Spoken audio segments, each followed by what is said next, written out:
नमस्कार।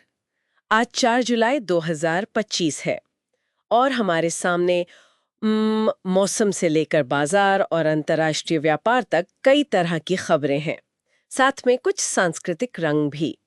चलिए जरा इन खबरों में गहरे उतरते हैं और देखते हैं कि सतह के नीचे क्या चल रहा है। शुरुआत मौसम से करते हैं। भारतीय मौसम विज्ञान विभाग यानी आईएमडी उसने अगले करीब 2 हफ्तों के लिए काफी तेज बारिश की चेतावनी दी है। दिल्ली, मुंबई और पहाड़ी इलाके जैसे हिमाचल, उत्तराखंड और साथ ही पूर्वी मध्य और नॉर्थ ईस्ट भारत में 5 से 9 जुलाई तक भारी बारिश, बाढ़, यहां तक कि लैंडस्लाइड का भी रेड अलर्ट है। कुछ जगहों पर जैसे महाराष्ट्र में कोंकण, गोवा, गुजरात, पूर्वी एमपी, ओडिशा और मेघालय, वहां तो बहुत ही ज्यादा बारिश हो सकती है, मतलब 21 सेंटीमीटर या उससे भी ज्यादा। मछुआरों को तो साफ कहा गया है कि भाई समुद्र में न जाएं। हाँ, एक बात जरूर है कि इस साल मॉनसून सामान्य से बेहतर रहने की उम्मीद है। 106% एलपीए यानी लंबे समय की औसत बारिश से ज्यादा। अधिकारियों का संदेश साफ है, घबराएं नहीं, तैयारी रखें। बिल्कुल। और ये सिर्फ एक चेतावनी नहीं है, जैसा आपने कहा, ये तैयारी का बुलावा है। भारी बारिश का मतलब सिर्फ बाढ़ या लैंडस्लाइड नहीं होता। इसका सीधा असर ट्रांसपोर्ट पर, खेतीबाड़ी पर, इन सब पर भी पड़ेगा। हाँ, सही बात है। और मछुआरों के लिए जो सलाह है वो भी छोटी बात नहीं। ये दिखाता है कि अब मौसम के ऐसे मिजाज के लिए हमें कितना तैयार रहने की जरूरत पड़ रही है। ये अब नया नॉर्मल सा होता जा रहा है शायद। सही कहा, तैयारी ही कुंजी है। अच्छा, अब जरा आर्थिक गलियारों का रुख करते हैं।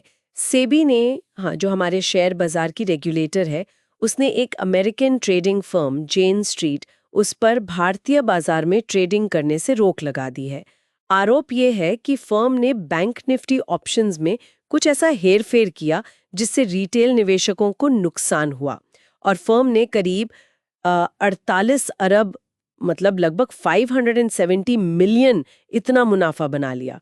अब फर्म को ये पैसा जमा करने और 21 दिन में जवाब देने को कहा गया है। वैसे बाजार में आज मारुति सुजुकी के शेयर हल्के नीचे बंद हुए, करीब 0.81%, और पावर ग्रिड के शेयर थोड़े ऊपर, लगभग 0.14%। सेबी का ये कदम काफी अहम है। ये दिखाता है कि रेगुलेटर अब वो जो एल्गोरिथमिक ट्रेडिंग होती है, हाँ, कंप्यूटर वाली ट्रेडिंग। जी, कंप्यूटर प्रोग्राम्स होने वाली तेज रफ्तार ट्रेडिंग, उसको लेकर ज्यादा सख्त हो रहा है। और ये निवेशकों, खासकर छोटे निवेशकों के भरोसे के लिए जरूरी भी है। पर एक और दिलचस्प बात आरबीआई और जेपी मॉर्गन की रिपोर्ट से आ रही है। अच्छा, क्या कि आरबीआई ने ब्याज दरें कम की, बाजार में पैसा भी काफी है, फिर भी क्रेडिट ग्रोथ, मतलब लोन बंटने की रफ्तार, वो मई में 10% से कम रही। अरे 10% से कम? हाँ, ये शायद इशारा कर रहा है कि अर्थव्यवस्था में या तो कुछ सुस्ती है या फिर बैंक और कंपनियां अभी भी मतलब फूक फूक कर कदम रख रही हैं। आरबीआई तो चाहेगा कि लोन की दरें रेपो रेट के आसपास रहें, जो अभी 5.5% है, लेकिन जमीन पर शायद वैसा हो नहीं रहा है। तो एक तरफ बाजार में सख्ती, दूसरी तरफ लोन लेने में हिचकिचाहट, ये तो वाकई सोचने वाली बात है। और इसी बीच व्यापार के मोर्चे पर भी गहमा गहमी है। अमेरिका ने गाड़ियों पर जो नया 25% टैरिफ लगाया है ना, जी, उसके जवाब में भारत ने WTO यानी विश्व व्यापार संगठन में जवाबी टैरिफ का प्रस्ताव रखा है। भारत का इरादा है कि अमेरिकी सामानों पर करीब $725 मिलियन का शुल्क लगाया जाए। अमेरिका ने 9 जुलाई की डेडलाइन दी है, तो बातचीत तेज चल रही है। व्यापार मंत्री पीयूष गोयल ने भी साफ कहा है कि भारत सिर्फ बराबरी के फायदे वाले समझौते ही करेगा, कोई जल्दबाजी नहीं। हाँ, ये मामला दिखाता भी है कि आजकल ग्लोबल ट्रेड कितना कितना उलझा हुआ है। भारत यहाँ डब्ल्यूटीओ के नियमों का इस्तेमाल करके अपना पक्ष रख रहा है। ये एक तरीका है अपनी बात मजबूती से रखने का। ये साफ है कि भारत अब व्यापार समझौतों में अपने हितों को सबसे ऊपर रख रहा है। इस बातचीत का जो भी नतीजा निकलेगा वो दोनों देशों की अर्थव्यवस्थाओं पर असर डालेगा। हम यहाँ जाहिर है सिर्फ इन तथ्यों को सामने रख रहे हैं, किसी का पक्ष नहीं ले रहे। बिल्कुल। अच्छा, इन गंभीर खबरों के साथ साथ जिंदगी के कुछ रंग भी बिखरे हुए हैं। पिंजौर के यादविंद्र गार्डन में आज से 3 दिन का 32वां आम महोत्सव शुरू हुआ है। तरह तरह के आम, नाच गाना, हैंडीक्राफ्ट्स, काफी कुछ है वहाँ। अच्छा, आम महोत्सव। हाँ जी। और दिल्ली में आज से battle grounds mobile India pro series BMPS 2025 उसका ग्रैंड फाइनल शुरू हो रहा है। ये एक बड़ा ई स्पोर्ट्स टूर्नामेंट है, इनाम भी बड़ा है, 2 करोड़ रुपए का। वाह, स्पोर्ट्स भी काफी बढ़ रहा है। बिल्कुल। और मनोरंजन की बात करें तो आज प्राइम वीडियो पर एक तेलुगु फिल्म रिलीज हुई है, उप्पू कप्पू रंबू।